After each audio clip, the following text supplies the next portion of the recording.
salut, ça va? Aujourd'hui on fait une analyse de film. On va parler de Fuoco a Mare, un film italien écrit et réalisé par Gianfranco Rosi.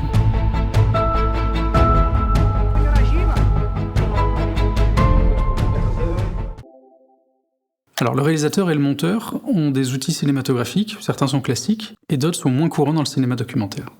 Le hors-champ est présent dès le démarrage du film. On sait ce qui se passe dans Lampedusa, en tout cas de loin. Du coup, il n'y a pas de commentaire moral, il n'y a pas de musique qui cache un truc.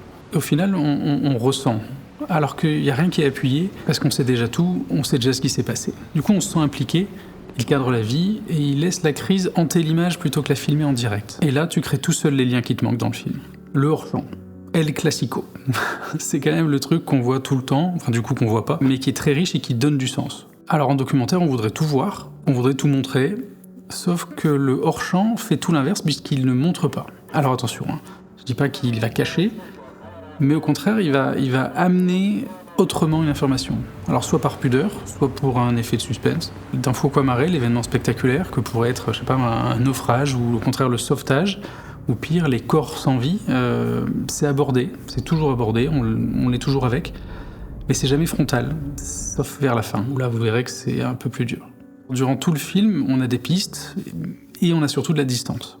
On va entendre une radio qui balance des coordonnées, des bouts d'échange, un faisceau de lumière qui va scruter la nuit, un peu par-ci par-là. C'est très beau, c'est toujours très beau, et au final, c'est assez banal, c'est-à-dire qu'il va nous montrer de la banalité.